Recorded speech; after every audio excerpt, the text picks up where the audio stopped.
Hey guys, Amy here again, and I'm going to bring you another video. And it's going to start out a lot the same as my previous one I posted, attempting Marine Rush again. But it's going to show you a successful way to counter it. I don't know if he meant to, or if he saw it coming. But it's also going to show you the value of map control in the later game, and how just making sure you know what's going on in the field is going to help you in the long run in this game. So again, I didn't play it very well, but I did some things right, and here we go. So I'm just going to speed it up early because you saw it in the last one. It starts out a lot the same. Go for the wall off, 3 barracks, scout with the building SCV, and at times I'll show you what the other guy can see when it's suitable, but for the most part I'm going to give you my view. And I'm also going to show you what I did wrong in retrospect and what I could have done better as it comes to it. So here we go. And again, the refinery, if you're going to Marine Rush, it's usually a good idea. It's going to make it look like you're teching, but this guy didn't bother to see me. Okay, complete. Which, I don't know, it's good news. Now, I'm not sure what he was doing, because when I scouted him, I noticed he built a barracks right next to a refinery, which is really weird for a Terran player, where normally you're going to build your wall right about here. So, I build as normal, Marines, reactor coming up, 3 barracks, and just speeding up even more until I'm ready to attack. Here we go.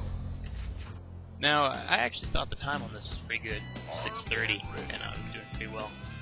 As you're going to see, and you won't run into this a lot with this strategy, he actually built a front line instead of putting his barracks there, so I'm not so sure that would work against anyone but Terran, since the wall was incomplete.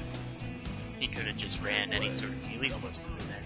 Now, I play this a little poorly in that I keep sending units in small groups until I finally realize that it's a lost cause. So then I gather up again and I try once more, or a few more times. And it's really, really better if you fight your players a little better. This should have been about the time that I realized that it's not going to give me that way more Marines. And there actually is a way around this. If I switch this back to everybody, my infamiliarity with the map has me at a disadvantage. Otherwise, I probably would have gone right for this, even though he's scouting it. If you can break that down, it provides so many better options in the long run. So anyways, by this point, I've pretty much realized that with just Marines, I'm not going to be able to do it. So I got a little better troops when I was going to make marauders with the tech lab. You'll also notice I switched to another refinery. It's good to be adaptable in this game if you know what's happening. And again, supply depots, don't get supply capped. If you have the money to make a few without draining yourself, just queue them up or you'll forget. So anyways, switching to the factory, building siege tanks. I realized probably at this point I wouldn't be able to break it without some siege tanks. And I also knew if he thought I was going to come for that, he would also make some siege tanks himself. So here we go. Now, the good thing I did do here, even though I didn't go for his back base, is that I put a force on his doorstep, which pretty much meant he couldn't expand. And if he can't expand and he's hemmed in, at some point in the future he's going to become mineral starved. So that was my intention here. I can't break the base, so I'm gonna starve you out. So let's just slow this down here. I camp here. You also notice I destroyed the rocks here. If you know you have map possession, there's no point not going for the best thing on the map. And that's the gold minerals. So you're gonna notice I skipped my naturals and all that, and then I went for the far gold. I don't know why the far gold exactly. Maybe just because my force was sitting right up about here. I thought it'd be easier to defend if he ever actually got some troops out. Anyways, so noticing that it's going to be a bit of a longer game, I've started to tech up here. Here come the starports.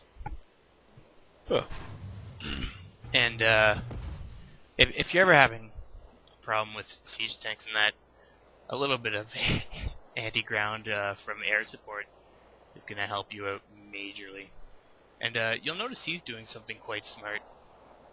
The range on these siege tanks is not as far as they can actually shoot. So if you know an enemy's camped here, if you scan sweep, it's going to expose us, and they can actually hit right to about here, as you'll see. So scanning will actually make them hit units that they normally can't see, which is kind of neat, if you think about it. So he obviously knows he's hemmed in, building air, because he thinks I'm mostly ground. Now Vikings is a weird choice, but he's definitely getting some Banshees as well.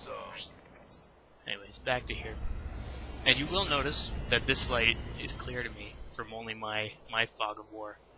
And what I had been doing throughout the game is continually scan sweeping this, because nothing's worse than thinking you have an opponent mineral star and then finding out he's expanded to the same place you went on the opposite side of the map.